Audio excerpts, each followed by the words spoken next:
So I'm going to talk a little bit about what we do at the Greater Boston Food Bank, give you an overview, and talk about resiliency. Are you aware that hunger is everywhere? Many of you in the audience have probably been faced with hunger challenges or know someone that has been faced with hunger challenges. 1 in 10 people in eastern Massachusetts are what we call food insecure. They do not know where their next meal is coming from.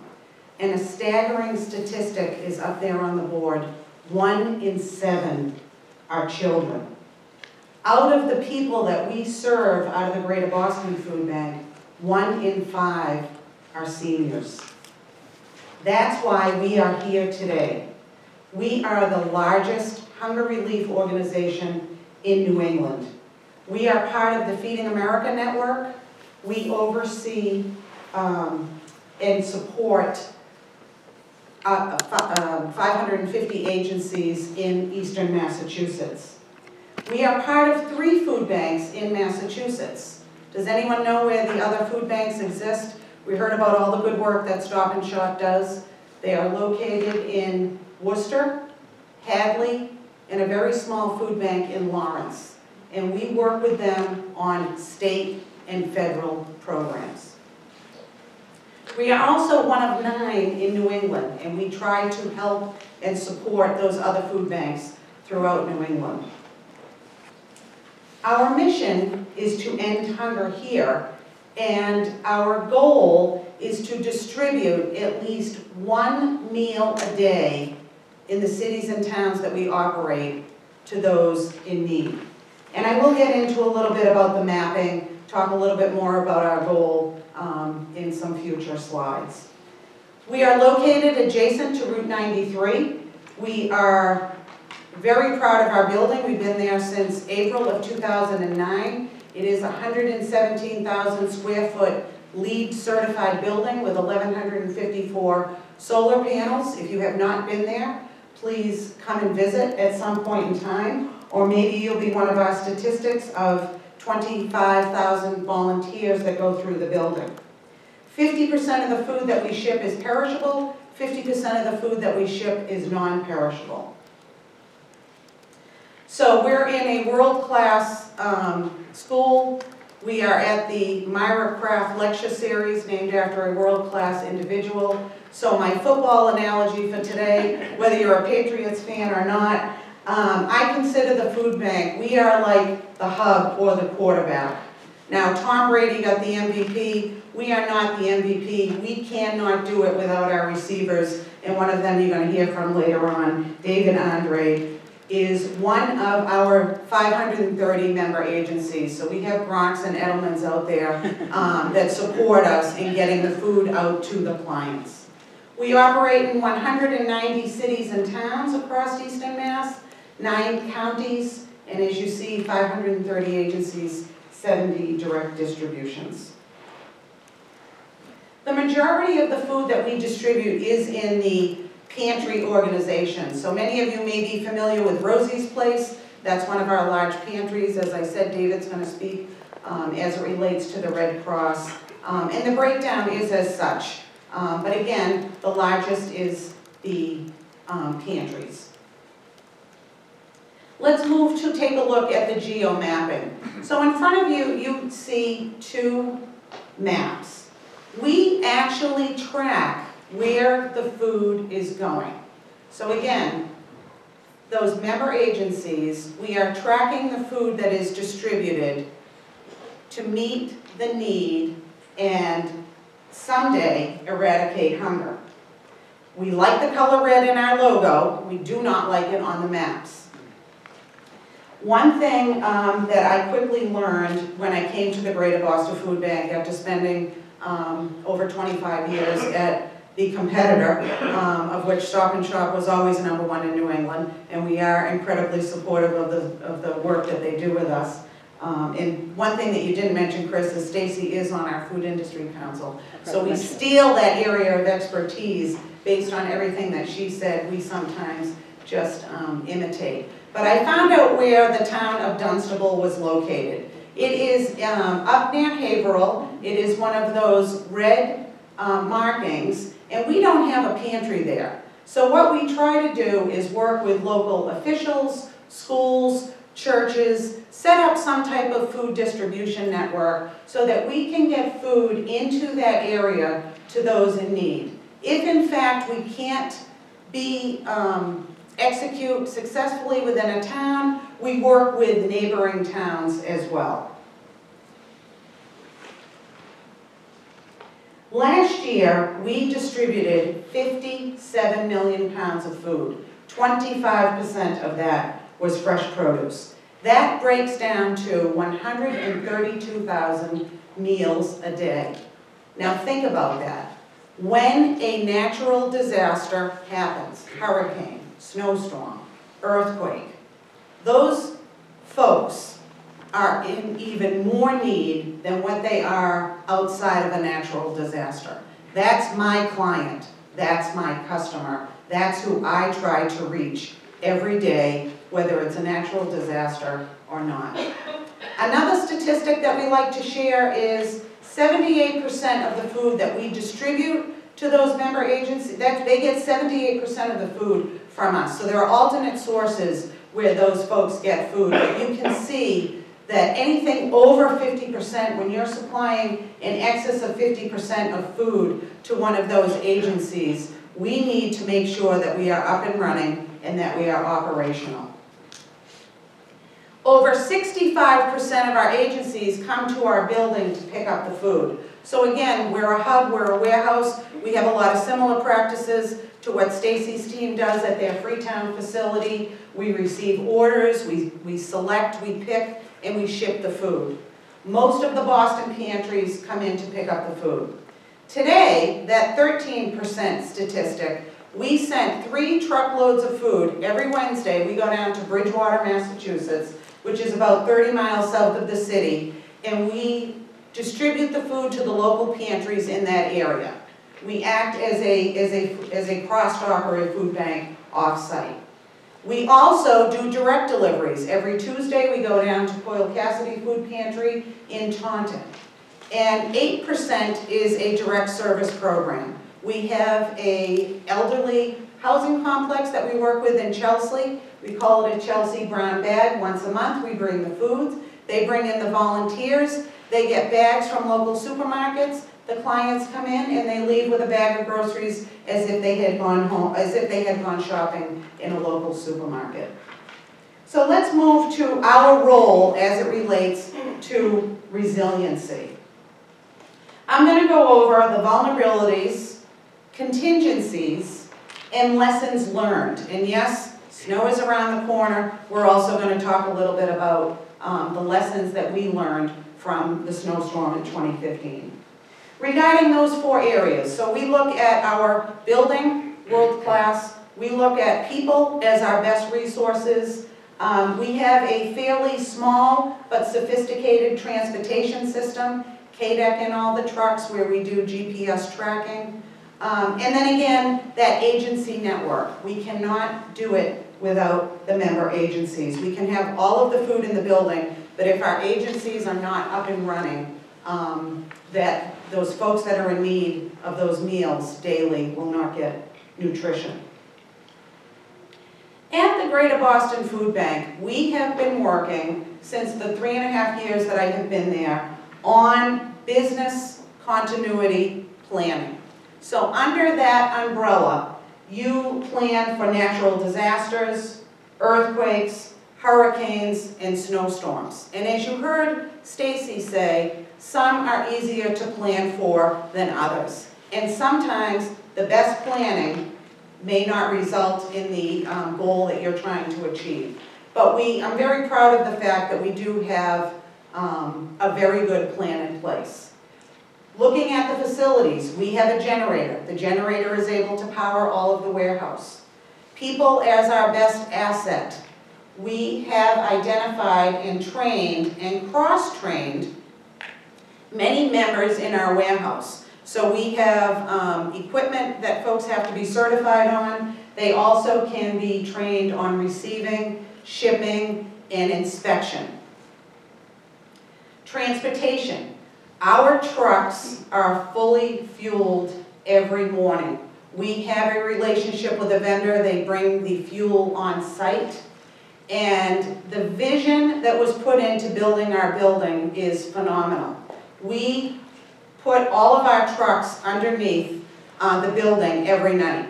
So on Friday morning, when we go down to Cape Cod, that's again one of our distribution sites, we will not have to, like many other members in the community, clean the snow off the top of the trucks. It is a law that you cannot run the trucks with snow on top, and we do not have to engage in an expense to clean any of our vehicles.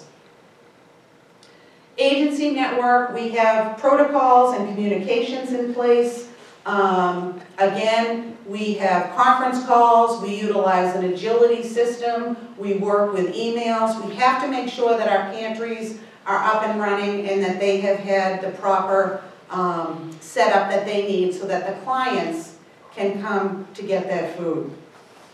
We also have an exceptional working relationship with all of our local retailers, wholesalers, and manufacturers, and it's oftentimes that we will pick up the phone and contact Stacy's counterpart on supply chain to ask for advice, and they are definitely willing to share.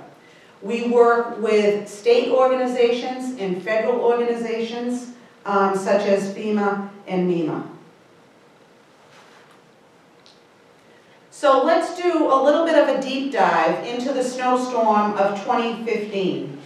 Everyone remembers that that was the worst storm in 120 years.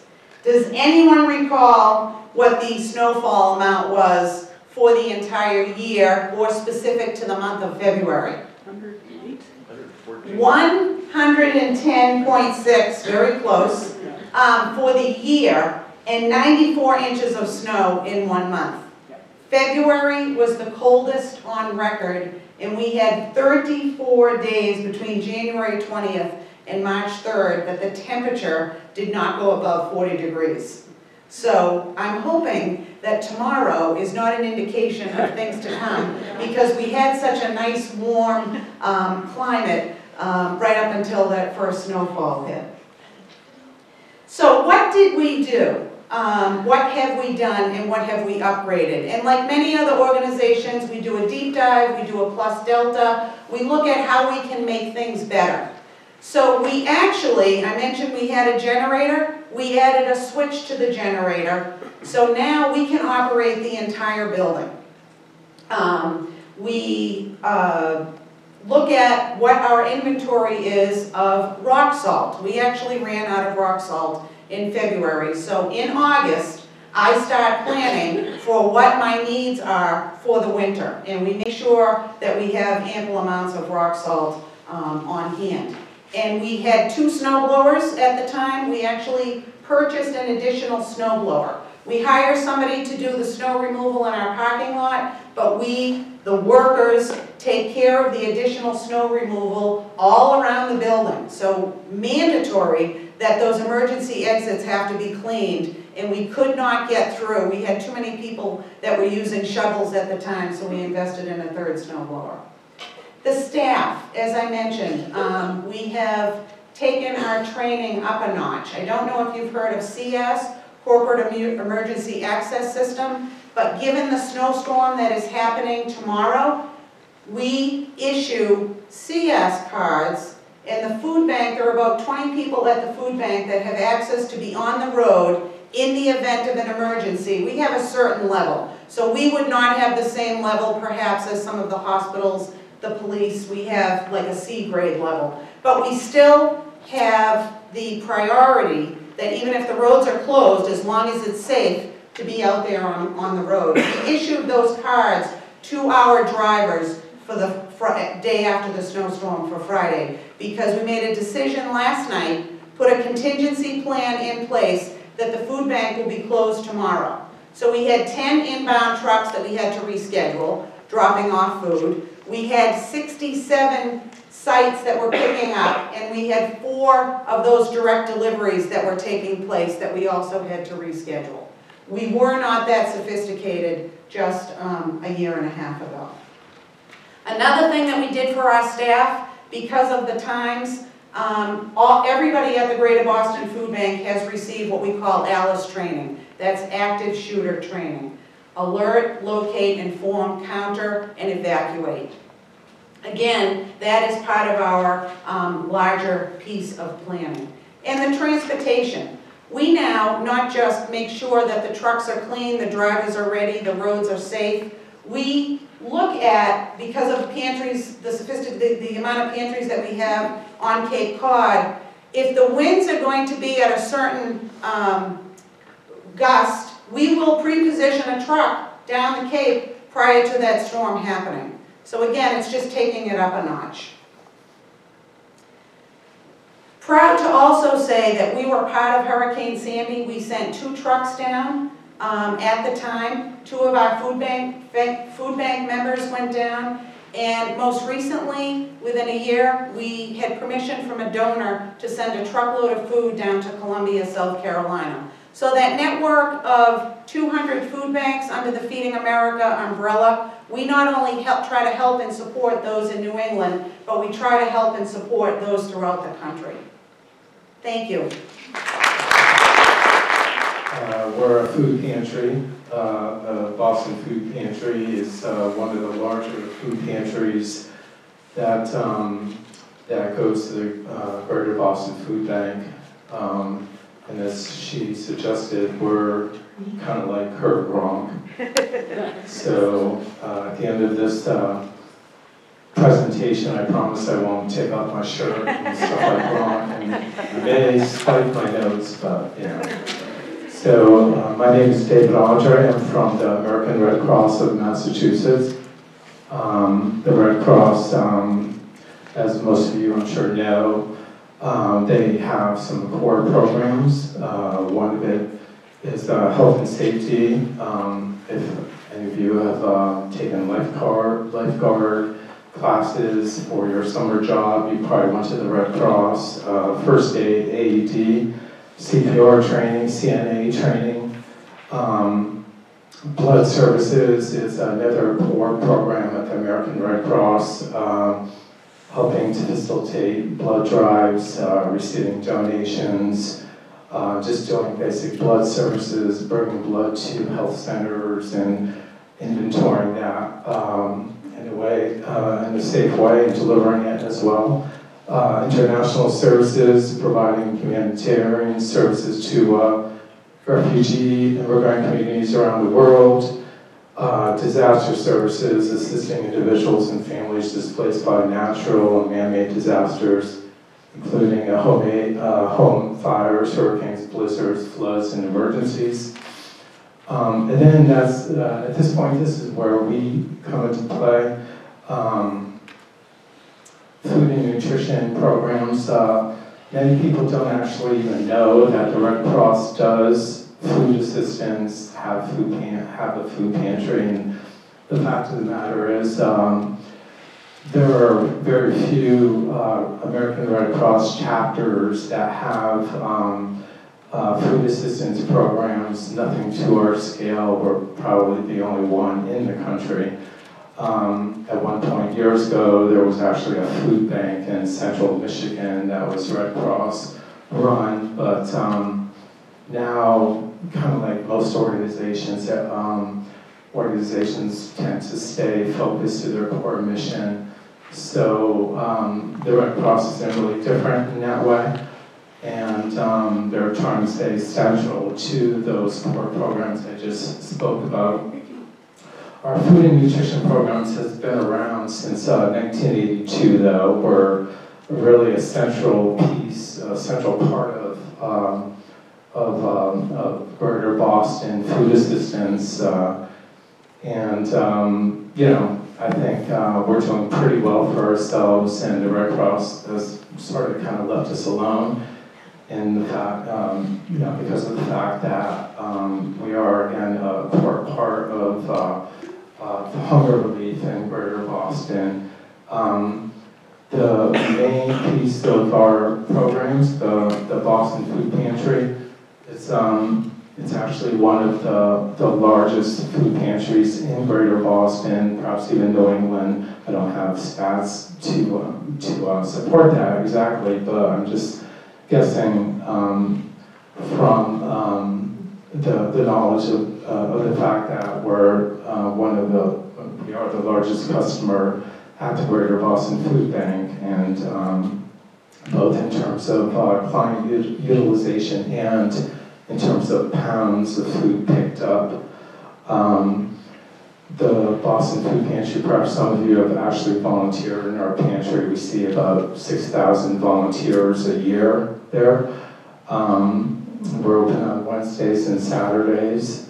We see about 500 families in 3 hours.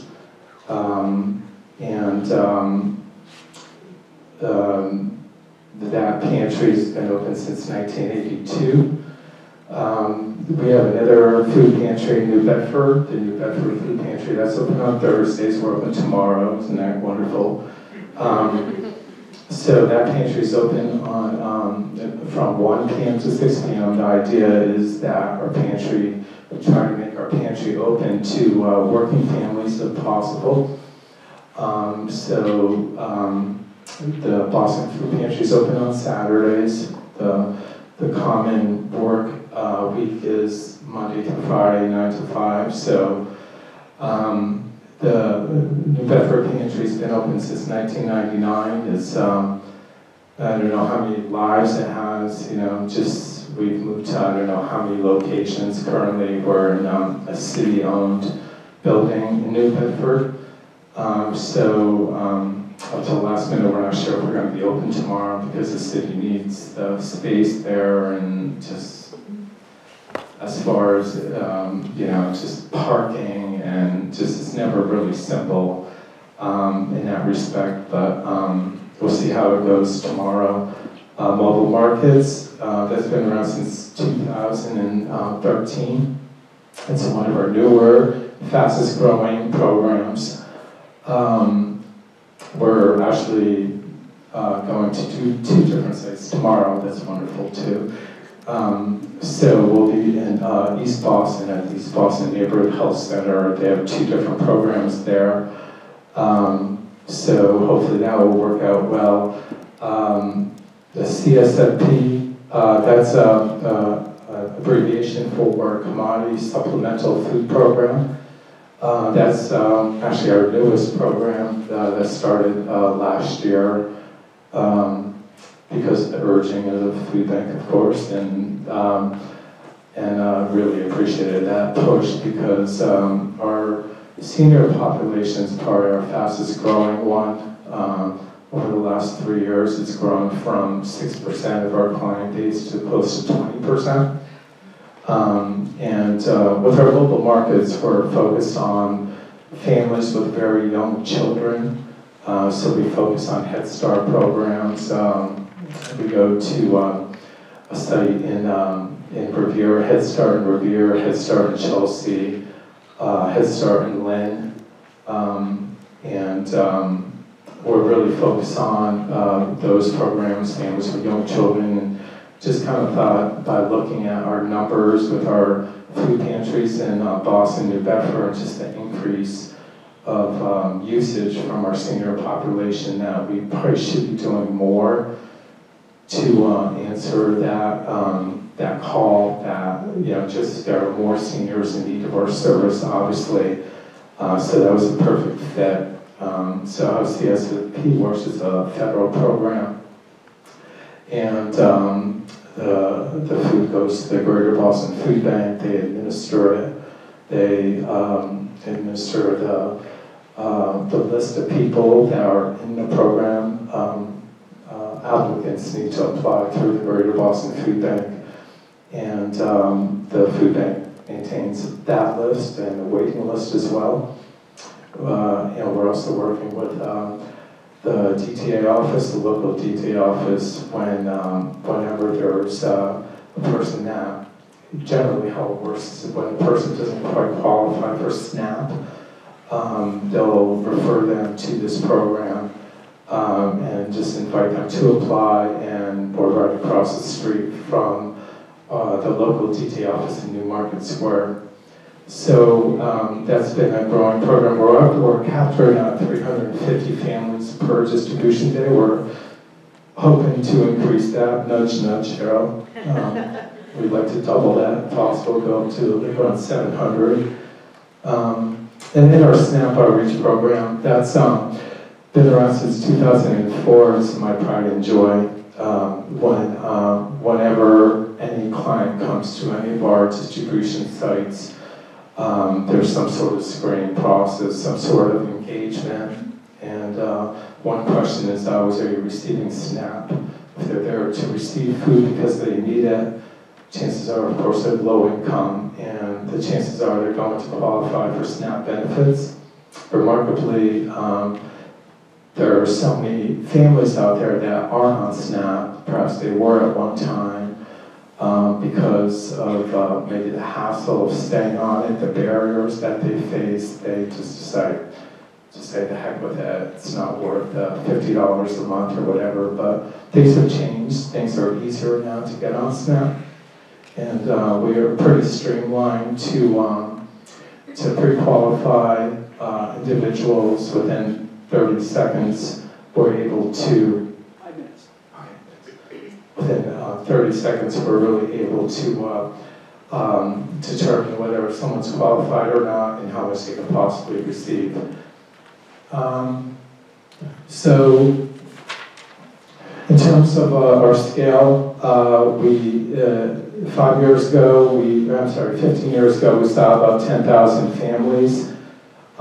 This past year, we saw close to 50,000, or we're on pace to see about 50,000 family visits.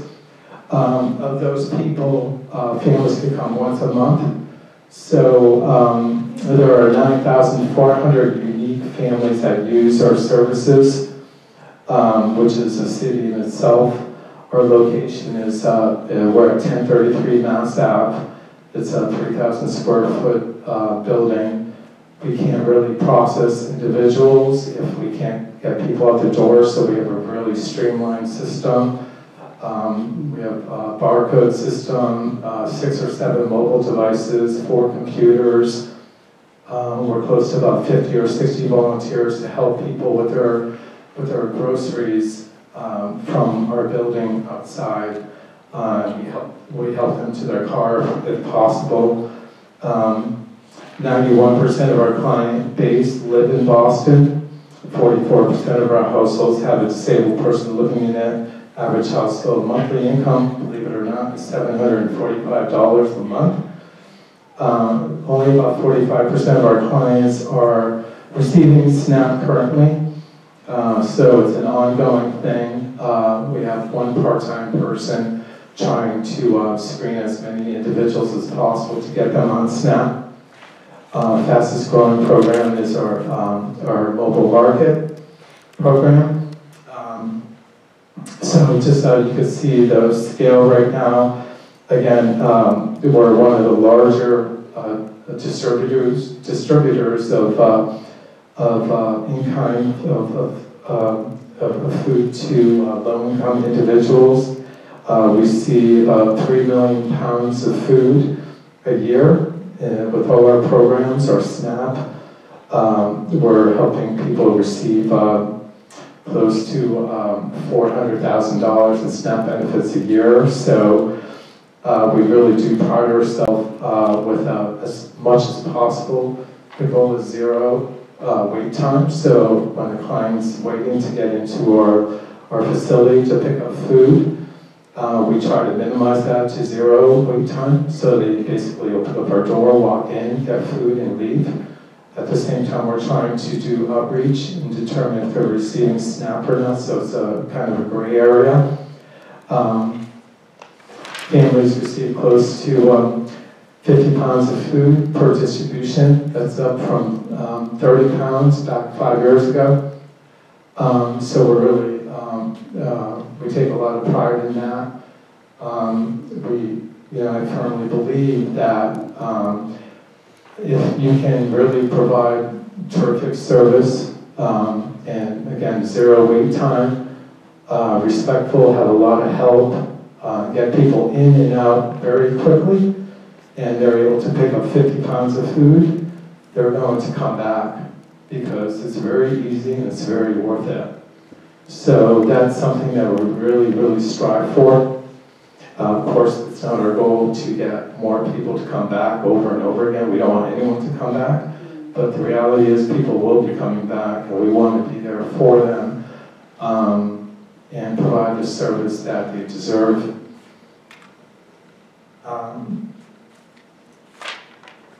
Sorry, I think I skipped one, but that's okay. It wasn't very good anyway. So just quickly on this one. The precedence for this was Carol Tinkin, my good buddy at the Greater Boston Food Bank, back in a couple of years ago during that horrific season with the winter storm. I was there at 6:30 a.m. or whatever, that's what time our delivery is, and she came running over. She's like, David, what's going on? What are your numbers like? And it's like, why are the numbers so down right now? And I thought, our numbers are really down right now. It's horrible weather, and people aren't really able to get out. It's really hard to get out of their housing and to the horrible transportation, trying to catch a bus and that sort of thing. From that conversation, I went back to my office and I said, well, screw it, even though it'll be a pretty bad survey, I'm going to try to put something together. And just a very simple 4-question thing. Have you used the food pantry more this winter, or less, I should say? And the vast majority that particular season was, 61 out of 80 families did not use the pantry as much. Most of the people, 74 out of 80, purchased more food. And do you have enough money to buy food, even though they had to purchase it? 0 said yes. All of them said they didn't. And did you have enough food to eat this winter? 33 to 47. So, what that really told me is that, even when the weather is really bad and infrastructure is down, the clients are really able to access us, and that certainly is a problem, forgetting about all the other infrastructure, getting the food in place, the grassroots piece, the piece of just getting to a food pantry is not easy for individuals regardless. And Chris, I'm cutting this right now. So, let's see here. In terms of resilience, I'm just going to go to this last one. We have our mobile markets. We're really focused on going to food insecure areas. We try to work with our disaster services department with a hurricane in Revere. We distributed to 200 families there. If there are different, really big fires, the fire in Austin back a couple years ago where 56 families were displaced, 9-alarm fire. We worked with the Brazilian Immigrant Center in that area. That one actually came from the food bank. Jonathan from the food bank called me and just said, this is really a hard place to get to for us, our trucks. Can you do it? And of course, I certainly wanted to help. So working with the food bank, we were able to really help quite a few people, bring in a couple thousand pounds of food there. Again, we really try to focus with our mobile markets on Head Start programs, going to really food insecure areas. We're trying to establish a new Head Start program, a new mobile market program with the Head Start in East Boston, thanks to DJ at the Greater Boston Food Bank. I was under the impression that Quincy was an area of need, but things really changed quickly with these sort of things. 3 years ago that was the case, not so much anymore. And great information about West Roxbury, I already have in my notes. So I want to circle back and see if we can work with the provider there.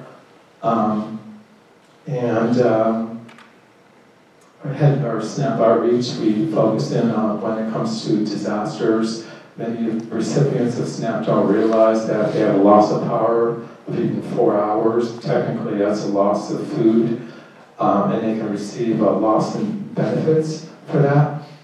They just need to report it in 10 days, very simple form. We help our clients with that.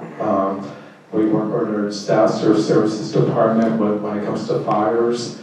If anyone's on SNAP and they're in a fire, they can get SNAP benefits at least for those lost benefits. I think the last one here, so 95% of our food comes from the Greater Boston Food Bank, which is kind of a scary number. I never realized how much attached to the hip I am to the food bank. But it's very extremely efficient for us. We're a new market. They're a new market. They're our most terrific partner. They're our main food supply chain. I get inundated sometimes with calls for donations. I really try to steer those because of our scale. We need close to 25,000 pounds of food for one pantry day. So I try to steer most of the donations to local areas, depending on where the donation is coming from. We use the tools online for that. And just say, instead of us going there, why don't you get in touch with this food pantry and this is their number. Of course, there's an inherent vulnerability. For us, we have a big scale. There's a big reliance, I should say, with our program. Our clients really need us. It is kind of a concern. This has been eye-opening, this study, and the fact is I certainly want to be more aware of what we should be thinking about doing in order to be in a safe place if tragedy just struck. That's it.